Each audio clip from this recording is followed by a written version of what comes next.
pengerjaan bugemnya itu harus konsisten juga.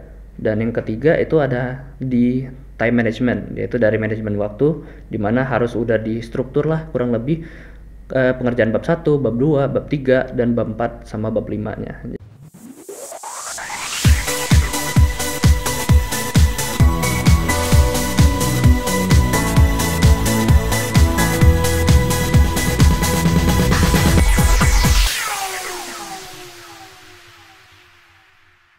Halo Sobat Jubel, kembali lagi dengan podcast Jubel Inspiratif yang selalu mengundang tokoh-tokoh menginspiratif. Dalam Jubel Inspiratif kali ini, kita sedang bersama dengan salah satu siswa Jubel yang berprestasi dalam salah satu program unggulan Jubel, yaitu Bugem atau Budaya Gemar Membaca dan Menulis. Halo. Halo. Oke. Sebelum mulai, boleh dong kamu perkenalin diri kamu terlebih dahulu nih. Dari mana, namanya siapa, panggilannya atau panggilan akrabnya apa, terus hobinya apa? Oke. Halo, perkenalkan nama saya Muhammad Jual Gofari, biasa akrabnya dipanggil Ari. Saya kelas 11-1 Cambridge, dan hobi saya ada 3. Yang pertama itu bermain game, nonton film, sama dengerin musik. Ari ya? Ya, Ari. Oke. Ari, kamu kan sudah berhasil mendapatkan nominasi Bugem terbaik selama 3 semester berturut-turut tuh. Ya. Dan dalam semester ini kamu berhasil meraut 3 besar dalam kategori Bugem terbaik bahasa Inggris. Oke. Adakah tips dan trik yang melatar belakangi keberhasilan kamu dalam membuat Bugem sehingga kamu bisa mendapatkan nominasi ini selama 3 semester berturut-turut? Oke.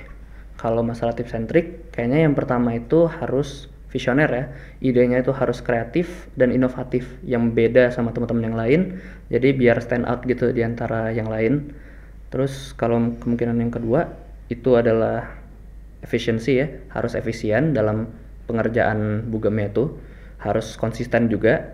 Dan yang ketiga itu ada di time management, yaitu dari manajemen waktu, di mana harus udah distruktur lah kurang lebih pengerjaan bab 1, bab 2, bab 3, dan bab 4 sama bab 5-nya. Jadi harus dari manajemen waktu juga harus dijaga lah.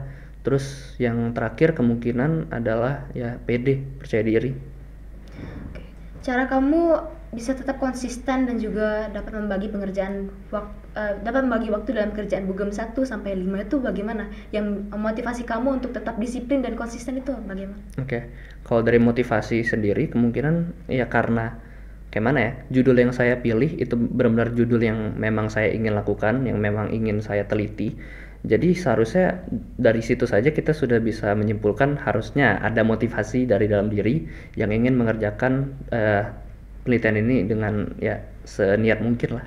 Jadi kamu memilih judul yang memang kamu paham betul dalam bidang Iya. itu kan? Dan juga kamu tidak menganggap Bugem itu sebagai sesuatu yang memberatkan? Oh tidak. Iya. Lebih nganggap kayak tugas tambahan yang seru aja. Oke. Jadi kamu memang suka berkaitan dengan hal-hal yang ilmiah ya, berkutik dengan hal-hal Iya, ilmiah bisa yang dibilang. Kemungkinan dapat menjadi manfaat untuk negara di masa depan. Iya. Oke, keren. Amin. Oke. Boleh dong kamu kasih tahu judul yang kamu pakai untuk semester ini dan juga semester sebelumnya? Oke. Kalau judul buat semester ini, judulnya adalah The Making of Jubelbot as an Informational Virtual Assistant at SMA Plus Negeri 11 Palembang. Nah, jadi di judul ini saya akan coba untuk membuat program yang ditenagai oleh kecerdasan buatan yang berupa asisten virtual yang bisa menjadi media informasi serta komunikasi antara siswa-siswa di SMA Plus Negeri 11 Palembang. Untuk semester sebelumnya?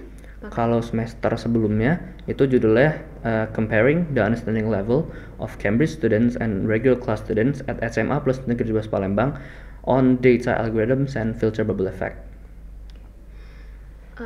Dari 2 judul yang kamu pakai selama 3 semester ini, menurut kamu judul mana yang paling susah dan membutuhkan waktu lama untuk mengerjakan? Oke. Kalau menurut saya sendiri, sebenarnya di judul kedua ini seharusnya menjadi judul pertama saya yang harusnya saya lakukan di kelas 10. Namun karena di kelas 10 ini masih jatuhnya murid baru kan, masih dibilang takut lah buat ngambil judul yang jatuhnya seberat ini. Jatuhnya ini kan bikin program kan, jadi kemungkinan judul ini bakal lebih berat dari judul-judul sebelumnya. Tadi kamu sempat menyebutkan data algorithm dan filter bubble effect. Oke. Bisa dong kamu jelasin apa itu data algorithm dan filter bubble effect ke para penonton? Jadi mungkin tertarik dengan minat dengan teknologi. Oke, jadi secara singkat saja, data algorithm atau algoritma data itu adalah kumpulan-kumpulan data yang ada dalam sebuah sistem yang digunakan dalam sebuah program yang bisa menampilkan hal-hal yang sesuai dengan algoritma penggunanya. Jatuhnya, ambil contoh singkat saja, misalnya kita ada di kehidupan sehari-hari kita, malah kita misalnya buka Instagram nih, konten-konten yang Anda suka, misalnya konten memasak atau konten motorsport. Nah, konten-konten itulah yang akan ditampilkan oleh algoritma data berdasarkan preferensi yang Anda punya. Terus yang kedua tadi, filter bubble effect. Filter bubble effect itu adalah sebuah fenomena atau bisa dibilang sebuah fitur sih dari dampaknya adanya algoritma data ini. Misalnya nih, ada orang, dia tuh suka banget sama apel, tapi dia nggak suka sama jeruk. Nah, filter bubble effect ini adalah sebuah fenomena di mana algoritma hanya akan menampilkan apa yang orang itu suka, yaitu pada kasus ini adalah apel. Jadi orang itu hanya akan terlihat apel, walaupun sebenarnya orang lain itu bisa melihat jeruk atau bahkan buah yang lain. Untuk judul yang kamu pakai semester ini, itu kan menggunakan aplikasi itu, yang untuk membuat virtual assistant kan. Apa yang melatar belakangi ide ini gitu? Tumbuh dari mana ide tersebut? Oke. Jatuhnya ide ini ide yang cukup menarik sama cukup liar ya, bisa dibilang ya. Orang lain bikin penelitian tentang apa, dan saya malah bikin program yang jatuhnya cukup ribet. Ide ini didasari dari bacaan buku saya, yaitu judulnya itu Homo Deus, The Future of Humanity, kurang lebih. Pokoknya itu menjelaskan tentang masa depan manusia, di mana manusia itu diprediksi akan menciptakan sebuah kecerdasan buatan yang seharusnya tugasnya itu membantu kinerja manusia, malah pada akhirnya bisa melampaui manusia itu sendiri karena ada kecerdasan buatan ini sendiri. Nah, saya ini sangat tertarik dengan konsep ini. Menurut saya ini konsep yang sangat menarik dan sangat bisa diaplikasikan sekali di kehidupan sehari-hari kita. Jadi saya memutuskan untuk bikin program berdasarkan yang didasari oleh kecerdasan buatan sendiri. Dan nanti penerapannya itu bagaimana? Kayak mungkin ditaruh jadikan aplikasi terus dipromosikan kepada siswa-siswa Jubel atau gimana? Untuk penerapannya, untuk kasus Bugem saya sendiri, karena ini masih bentuknya sebuah program ya, belum sebuah aplikasi, kemungkinan program ini akan hanya bisa untuk digunakan sementara itu di desktop itu, di komputer atau di laptop. Jadi bisa dibilang karena ya untuk pembuatan program ini cukup lama ya, jadi takutnya kalau saya memaksain bikin aplikasi, takutnya hasil pemrograman itu tidak maksimal. Jadi untuk sekarang, untuk kemungkinan selesainya di semester ini, itu hanya akan berupa program, jadi belum berupa aplikasi. Oke. Kamu kan sebelum masuk dalam kategori ujian Bugem terbaik sudah pernah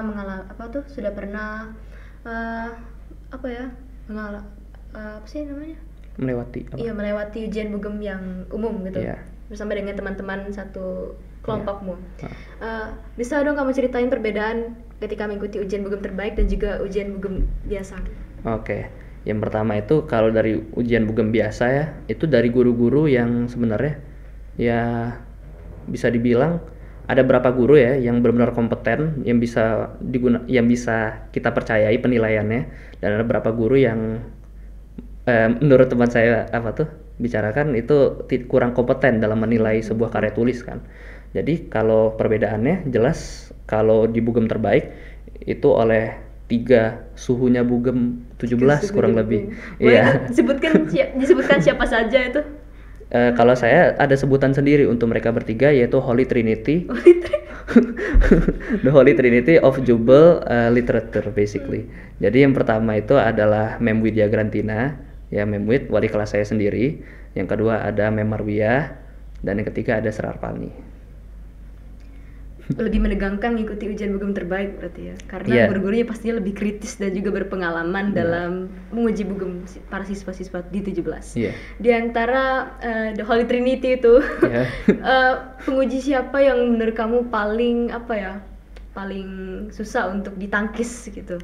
Paling sulit buat argumennya? ditangkis. Oke.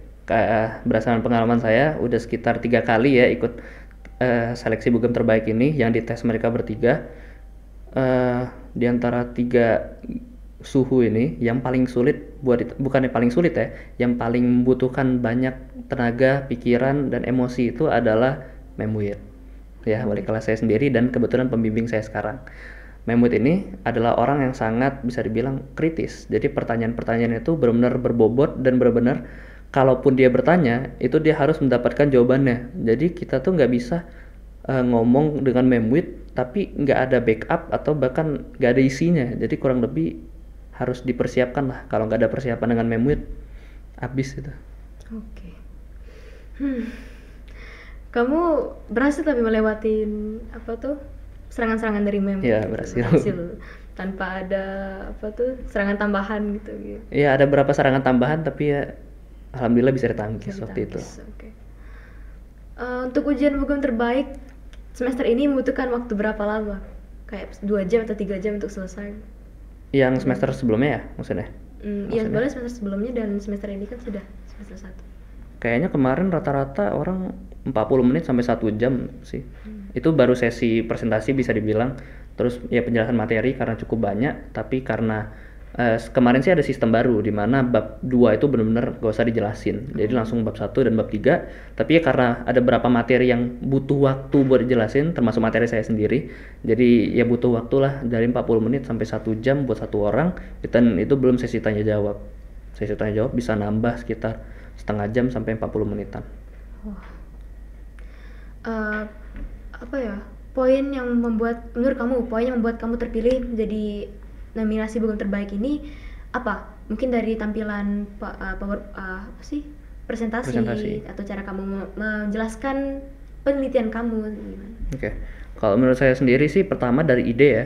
Ide saya tuh sangat bisa dibilang berbeda dan cukup mencolok dibandingkan teman-teman yang lain karena ide yang saya pakai kali ini tuh ide yang benar-benar sangat in the moment, yang benar-benar pengaplikasian itu sangat luas. Jadi bisa dibilang dari judul yang saya pakai itu bisa jadi stand out point lah. Terus yang kedua bisa dibilang dari penulisan karya tulis saya yang udah benar-benar dari pembimbing pertama saya itu Miss Fitri. Miss Fitri udah bantuin dari secara grammar, penulisan, structuring dan udah ngajarin beberapa gimana literatur writingnya itu orang luar negeri. Jadi pakai IELTS writing exam gitu kemarin. Kalau dari segi penyusunan PPT itu kamu menggunakan ada trik-trik sendiri atau ya? Kalau trik-trik jujur saya sih jujur ya untuk beberapa teman kan udah ada yang pakai Canva kan. Canva bisa dibilang cukup ya udah bisa bilang masih baru tapi efisien lah kurang lebih. Tapi jujur saya kurang suka pakai Canva soalnya saya tuh nggak sebebas itu bisa ngotak-ngatik grafik kemana-mana. Jadi saya tuh lebih suka pakai Microsoft PowerPoint. Jadi bisa saya otak-atik dari segi time lapse-nya misalnya dari poin ini ke poin ini itu jaraknya. Kalau di Canva kita nggak bisa atur itu jarak dari sini ke sini 3 detik gitu. Kalau di PowerPoint itu bisa. Jadi ya lebih suka ngotak-ngatik di PowerPoint lah kurang lebih. Itu semua slide-slide di PowerPoint itu kamu susun sendiri atau kamu ngambil template? Oh, saya pakai template. Iya, biar bantu lebih menarik. Otak-atik lagi. Iya, otak-atik sesuai dengan isi lah kurang lebih. Oke. Selain prestasi akademik ya di bidang Bugem di sekolah, kamu punya prestasi lain nggak di bidang akademik maupun non akademik di luar sekolah? Kalau luar sekolah ya ikut-ikut lomba kayak business plan seperti NASEC dan olimpiade kecil lah jatuhnya sama instansi-instansi yang enggak sebesar kayak OSN atau OSK gitu. Terus lomba-lomba kayak essay writing juga sempat ikut. Kamu dapat informasi tentang lomba-lomba itu dari mana? Rata-rata dari sosial media sih. Sosial media kan sekarang udah bantu banget jadi media yang bisa ngasih tahu info tentang lomba-lomba sih. Dari cara kamu berbicara sudah kelihatan ya kalau kamu ini sering bergelut dengan sosial media atau teknologi ini kan. Kamu sebelumnya sudah pernah ikut komunitas yang sesuai dengan minat kamu nggak di luar sekolah? Kalau komunitas sih udah banyak ya. Ada komunitas yang sesuai hobi sama komunitas yang emang gara-gara pengen join aja. Kalau komunitas yang tentang teknologi ini, saya sempat join komunitas kripto, walaupun nggak main kripto. Saya sempat join ke komunitas pengembangan kecerdasan buatan juga. Saya sempat ikut di komunitas basic programming juga, yang akhirnya ngasih ilmu tambahan lah tentang hal-hal yang pengen saya ketahui. Itu lokal atau internasional komunitas? Mostly international, Internasional. worldwide, ya. Berarti kamu dapat banyak koneksi dari situ. Iya, bisa dibilang. Dan sampai sekarang masih nggak ada yang terhubung dengan. Ada beberapa yang masih minta bantu lah, ada kontaknya yang bisa bantuin saya waktu pengerjaan ya karya tulis lah, bisa dibilang. Kamu kan bakal membuat sebuah program tuh untuk semester ini. Ya. Bisa kamu jelaskan secara singkat urutan-urutan pembuatan programnya gitu gimana? Kalau secara singkat sih, saya waktu Bugem itu sempat bikin skemanya, tapi nggak, udah agak lupa kayaknya. Untuk yang pertama itu saya pakai sistem namanya waterfall system, dari mana dari pengumpulan data itu kayak air terjun. Dari yang pertama itu di pengumpulan data ini saya akan minta ke administrasi sekolah, karena data yang saya pakai itu adalah data-data dari sekolah yang resmi. Jadi saya akan coba untuk minta izin ke administrasi sekolah, dan kebetulan kemarin Membuit udah sempat bilang boleh ambil datanya. Jadi pertama daftar daftar pembuatan program ini dimulai dengan pengumpulan data-data dari administrasi sekolah. Dari data-data ini kemungkinan akan lanjut ke tahap selanjutnya, yaitu adalah data filtering, di mana data-data ini akan disaring data-data mana yang bakal dipakai untuk tiap bidang. Misalnya kan ada bidang, kan sekolah ini kan ada banyak sekali cabang ya, bisa dibilang ada cabang bilang akademis, non akademis, ada ekstrakurikuler, ada fasilitas, ada program-program. Jadi ada beberapa bidang yang harus dipisahkan berdasarkan bidangnya masing-masing. Jadi harus melakukan penyaringan. Terus yang kedua, lanjut lagi, setelah data-data ini disaring, datanya bakal dikumpulkan. Setelah dikumpulkan ini bakal diganti bentuk datanya. Karena data-data yang bakal didapatkan dari administrasi sekolah itu akan mentah ya, raw data. Jadi data-data mentah ini akan dimasak lah kurang lebih datanya, biar lebih mudah dicerna oleh masyarakat lah.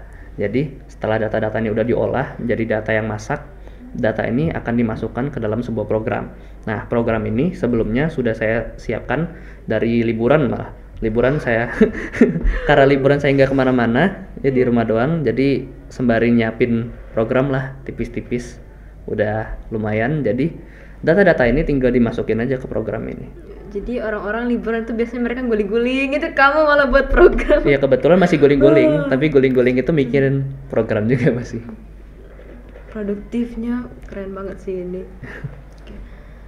Ini kan bisa dibilang judul yang lumayan berat ya untuk anak SMA, apalagi masih kelas 11 nih. Ini kamu di rumah pengerjaannya dibantu oleh keluarga atau otodidak? Kalau bantuan dari keluarga tuh lebih ke bantuan emosional sama finansial kemungkinan ya, karena ya butuh hardware yang memadai buat bikin program kayak gini, butuh koneksi internet juga, ya itu dari keluarga lah kurang lebih. Tapi kalau dari pengerjaan programnya sendiri, itu baru saya sendiri dan tidak tertarik buat ngajak orang lagi sih. Kayak lebih ke it's my program so I have to make it myself kayak gitu. Jadi kamu nanti dibantu dengan buku-buku yang kamu punya atau dari koneksi yang kamu punya gitu? Iya, bisa dibilang kayak gitu. Oke. Untuk rencana kedepannya, kamu mau masuk kemana gitu, dan ada rencana untuk membuat aplikasi sendiri yang bisa mungkin membanggakan negara Indonesia?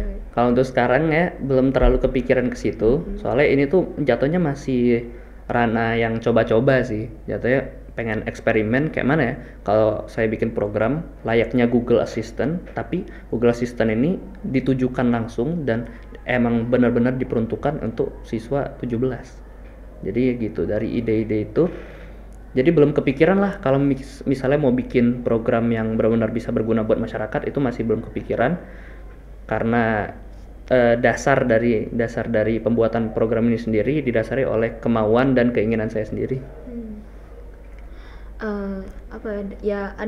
Adakah tokoh-tokoh yang menginspirasi kamu untuk terus membuat atau mendalami minat yang kamu punya ini? Kalau tokoh inspiratif mungkin sekarang bisa dibilang Elon Musk ya. Adalah benar-benar orang terkaya di dunia. yang kayak mana ya, punya visi masa depan di mana teknologi itu berkembangnya sangat maju. Bahkan katanya akhir 2024 manusia bakal bikin koloni di Mars. Itu kan keren banget. Punya ide yang seliar itu sampai bikin koloni di planet lain. Iya sih, nggak kebayang dengan beberapa hambatan-hambatan yang bakal Iya, dihadapi makanya. nanti. Kita kan sebagai siswa 17 itu pasti wajib tergabung dalam beberapa ekskul yang sudah disediakan sekolah. Iya. Dengan kemampuan dan ketertarikan kamu dengan bidang teknologi ini, kamu masuk ke ekskul apa? Nah, ini agak aneh nih jatuhnya. Agak lucu malah karena saya malah milih ekskul akustik. Karena dari diri saya sendiri saya punya nggak bisa dibilang saya punya minat lah di bidang seni musik. Jadi akhirnya milih masuk akustik dibanding masuk KIR atau bahkan KGB. Kenapa nggak masuk KIR atau KGB? Kalau KIR, setahu saya karena pembimbingnya Memwit itu sendiri ya, benar-benar adalah pembimbing. Jujur menurut saya Memwit adalah salah satu pembimbing yang paling niat lah, paling niat dari bimbingannya itu, mau secara moral atau maupun secara penulisan, secara pembantuan, pokoknya dia tuh benar-benar membimbing sih. Jadi bimbingannya ini tidak hanya menganut lomba-lomba karena dia wali kelas saya juga, dan ya saya diajarin sama dia. Jadi Memwit itu benar-benar guru yang bagus lah bisa dibilang. Tapi hal itu tidak membuat saya ingin masuk KIR masih. Karena KIR setahu saya dan kakak saya sempat di 17 juga walaupun nggak ngambil KIR, itu cara kerja sekolah mereka tuh sangat-sangat gimana ya, dibilang iya cukup keras, dan mereka tuh benar-benar dipaksa buat produktif. Nah saya ini sebenarnya kalau dipaksa untuk produktif tanpa ide atau motivasi yang cukup, kemungkinan nggak bakal kerja kayak gitu. Jadi milih untuk nggak masuk KIR. Bagaimana dengan KGB? Kan juga sama dengan apa tuh, sama juga dengan minat kamu kayak coding. Iya, robotik apa-apa. Robotik. Kalau jujur sebenarnya KGB itu benar-benar sama sekali nggak di radar saya sih. Soalnya kayak walaupun dia bahas tentang programming, robotik dan lain-lain, saya masih tidak menemukan ketertarikan buat masuk KGB gitu. Karena bisa dibilang karya-karya atau bisa dibilang gimana ya, impact dari ekskul KGB itu masih kurang bikin saya tertarik buat masuk KGB. Selama kamu berada di akustik, adakah orang-orang yang membuat kamu semakin semakin ingin di situ, semakin berada di situ? Semakin ingin ya, pertama karena cukup banyak lah teman saya yang masuk akustik, jatuhnya karena punya minat atau selera musik yang sama, bahkan punya bisa dibilang opini tentang musik yang sama. Jadi pada akhirnya itu ya nyatunya di akustik lah jatuhnya, karena kita itu ada perkumpulan orang-orang yang penyuka musik.